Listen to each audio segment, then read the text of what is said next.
There you go. Again, thank you. I know it's been mentioned a few times, but the impact this band has had on my life is tremendous. But I wanted to ask, I work in visual art, not musicianship, but do you have any advice for a creative person trying to navigate their career? Just stick with what you want to do, stick with it, because the amount of times that we were told that we were wasting our time, but you have to believe in yourself. If you believe in yourself, then that's all you need in life.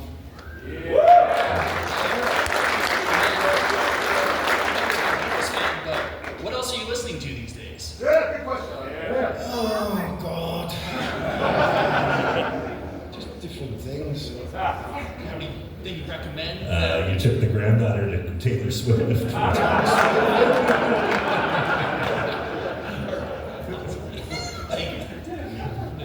Have you learned the bass to any of those T Swift songs? Is there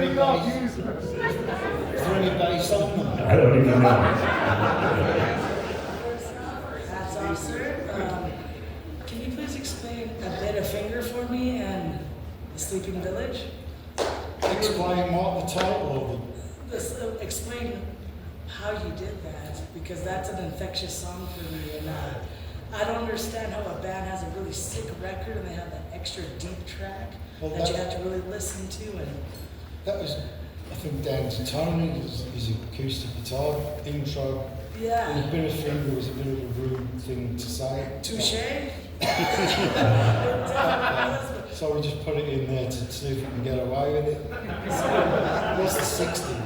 It was a little cheeky, I'm not gonna lie. It was not cheeky. I love it. What about the warning? Warning. Yes. That was an Angela Dunbar song, and I went to see Angela Dunbar, and I bought the record. Yeah. And when Sabbath first got together as a blues band, I put the Warning record on, and he said, "Well, this should do this," and everybody else liked it, so we learned it. Well, that song, that whole entire riff of that song is like, that's the best dollar for your jukebox right there. It's a long one to get it done, you know, and I appreciate everything you've done. And you know what? What's wrong with being sexy? You're a really good guy. I appreciate you so much, and both of you guys. And, Cheers, thank you. Yeah. Cheers.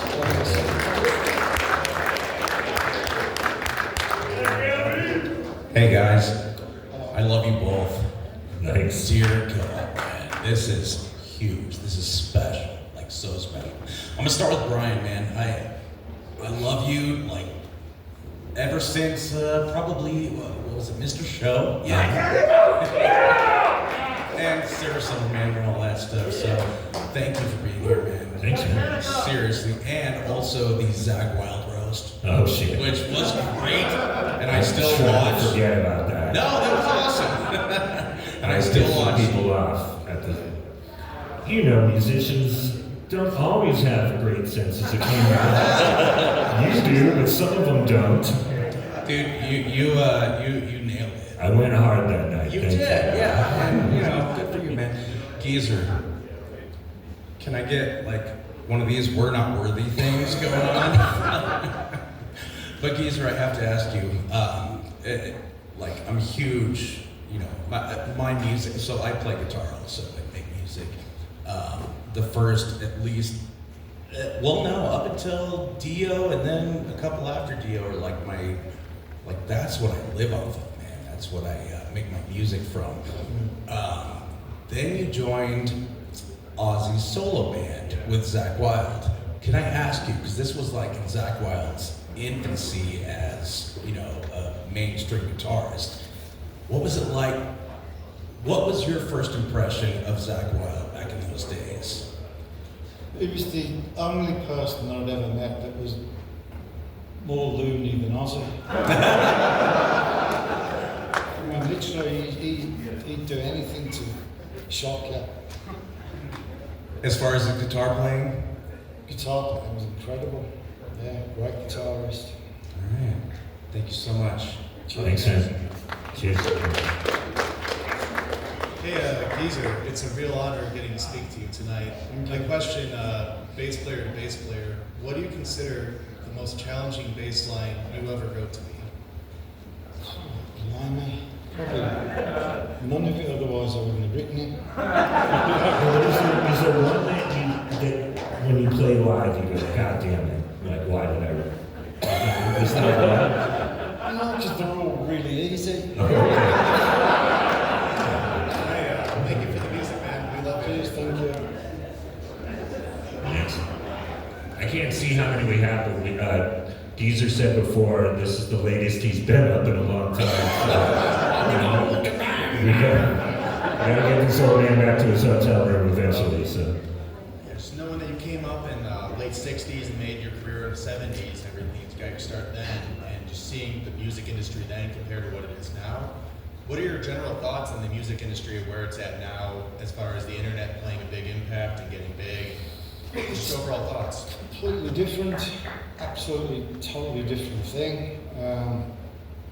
Back when we were going, you built your reputation on word of mouth, playing in clubs, and built your way up from that. And record companies were always looking out for something different. Now record companies are looking out for the next Taylor Swift or the next Beyonce. It's not sort of like metal band, rock bands are having such a hard time now because it costs a fortune to tour. There's so many of them. When we were coming, it was like nobody was playing metal at the time, so you know we were sort of unique. Now there's like thousands of metal bands playing for pittance, and it's really, really hard to get a deal or make a living out of it. So you think the internet's kind of taken away from Yeah, finding it's those, sort of lazy. I mean, even I've become lazy. I'll like go on iTunes, I'll download like 2 songs off an album, and I won't even bother listening to the rest of it. It's just, you know, you become lazy. Thank you. Cheers. That's it. Hope you're enjoying Colorado, our little piece of paradise. Thank you so much for I doing this love here. Colorado. Just spent a whole week touring around Colorado. Fantastic. I'm sure you played Red Rocks maybe sometime Yeah, in the we past played too. Red Rocks, Yeah. yeah. Brian, I just gotta say, Kevin on Just Shoot Me, one of the all-time great weirdo awkward characters in sitcom history, man. Great character. Thanks, dude. I just wanted to ask you, like, you old school guys, I mean, you scrapped together your pennies to get these instruments, big, heavy things, fingers bleeding, all those stories and how to learn how to play. And now you have this era where you know just a tinge of music theory. You can go in these programs, you can create sounds just with the tip of your fingers, not playing it on a guitar. My question for you is, what are your concerns about this age of AI and people being able to claim that they can make songs without being musicians? What do you think is going to happen to musicianship? I'm glad